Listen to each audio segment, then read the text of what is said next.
Oke, assalamualaikum warahmatullahi wabarakatuh. Nama saya Fialia Aprilia dari kelas 2A NPM 192191001. Nah, di sini saya akan sedikit memaparkan tentang materi kebutuhan energi. Salah satu mata kuliah saya yaitu ilmu gizi. Nah, salah satu ciri makhluk hidup itu adalah bergerak. Kenapa bergerak? Karena ada kontraksi otot atau gerakan otot. Nah, kontraksi otot ada dua. Yang pertama ada gerakan otot tidak sadar atau involunteer. Ada otot ada otot sadar, yaitu volunteer. Nah, otot tidak sadar itu otot yang bekerja tanpa disuruhan otak. Jadi bekerjanya itu kalau secara gerak itu refleks gitu atau bukan. Contohnya gerakan jantung. Nah, gerak jantung bekerja itu tanpa suruhan otak. Jadi dengan tanpa kita sadari jantung itu bekerja, sehingga kita bisa hidup tanpa menyadari otot itu bekerja. Nah, yang kedua ada otot sadar, yaitu volunteer. Otot sadar yaitu otot yang bisa dikendalikan oleh otak. Jadi contohnya otot bisep dan otot tricep. Jadi jika ingin bergerak itu ada suruhan dulu dari otak. Jadi tidak secara sendiri, bekerjanya tidak sendiri. Jadi kalau tadi kan contohnya jantung itu bekerjanya sendiri. Kalau otot yang sadar itu bekerjanya disuruh dulu oleh otak, seperti otot bisep dan tricep. Nah, dalam tubuh kita bekerja dua jenis energi. Yang pertama ada energi kimia, yaitu metabolisme makanan atau pemecahan zat-zat gizi dalam tubuh, yaitu zat gizi dalam tubuh untuk menghasilkan energi atau untuk pembentukan struktur tubuh. Nah, yang kedua ada energi mekanik, yaitu kontraksi otot. Jadi salah satu mekanisme kerja otot.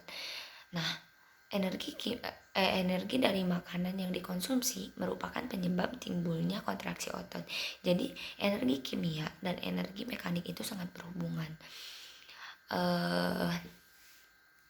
Yang selanjutnya ada pengelompokan olahraga berdasarkan sistem kerja syaraf dan ototnya untuk penentuan kebutuhan energi dan zat gizinya. Contohnya yang pertama ada power, ada karbohidratnya 45% sampai 50%, lemaknya 30% sampai 35%, proteinnya 17% sampai 20%. Nah, contoh cabang olahraganya yaitu angkat besi, tolak peluru atau tinju. Ada yang sampai 50 sampai 60% itu karbohidratnya, ada 30 sampai 35 lemaknya, ada juga proteinnya itu 12% sampai 15%. Nah, itu cabang olahraganya salah satunya ada sepak bola, bola voli, bola basket. Ada juga bisa cabang olahraga softball. Nah, definisi energi merupakan zat untuk diperlukan berbagai proses tubuh yang pada akhirnya untuk melakukan gerakan satuan besaran. Ada juga salah satu ahli yang mengatakan bahwa energi dapat diartikan sebagai daya atau kemampuan bekerja. Nah, manfaat energi ada menurut Beck tahun 2000 nomor 73, yaitu proses pertumbuhan dan mempertahankan jaringan tubuh. Jadi energi itu dapat mempertahankan jaringan dalam tubuh kita. Nah, selanjutnya ada proses mempertahankan suhu tubuh. Energi ini sangat manfaat untuk mempertahankan suhu dalam tubuh kita. Kemudian gerakan otot tak sadar dan gerakan otot tidak sadar. Menurut Departemen Gizi dan Kesehatan Masyarakat, energi yang berasal dari makanan diperlukan manusia itu yang pertama ada metabolisme basal. Nah, metabolisme basal ini adalah kebutuhan minimal energi untuk melakukan proses tubuh vital. Proses tubuh vital meliputi mempertahankan tonus otot, sistem peredaran darah dan lain-lain. Nah, yang kedua ada aktivitas fisik. Aktivitas fisik ini merupakan setiap gerakan tubuh yang diakibatkan kerja otot rangka dan meningkatkan pengeluaran tenaga serta energi.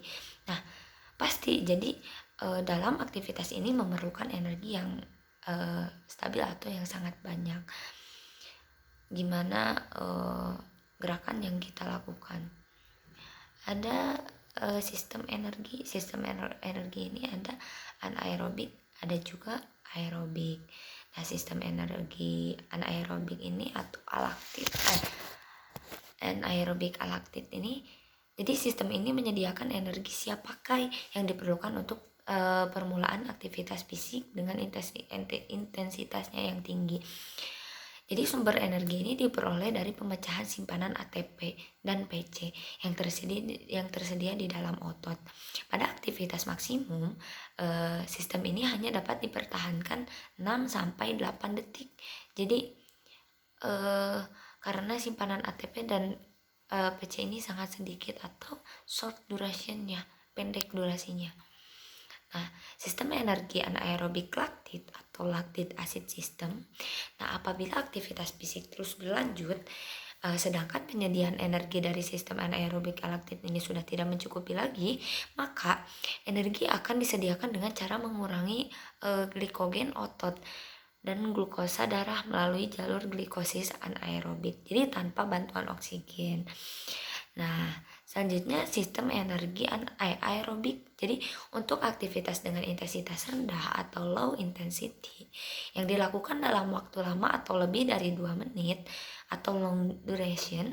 Nah, energi disediakan melalui sistem energi aerobik, yakni pemecahan nutrisi bakar atau pemecahan karbohidrat, lemak, dan protein atau zat makro, bisa disebut juga zat makro dengan bantuan oksigen. Nah, sistem energi anaerobik dan aerobik bekerja secara serempak, jadi sesuai dengan kebutuhan ATP yang diperlukan untuk bergerak. Nah,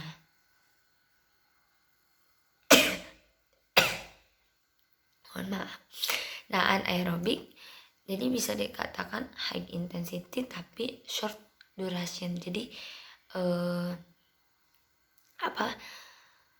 dengan durasi yang pendek. Kalau aerobik low intensity-nya tetapi long duration-nya, jadi waktunya panjang. Mungkin itu yang bisa saya sampaikan dan paparkan. Mohon maaf bila ada kekurangan ataupun kesalahan, pasti banyak kekurangannya. Mohon maaf, terima kasih. Wassalamualaikum warahmatullahi wabarakatuh.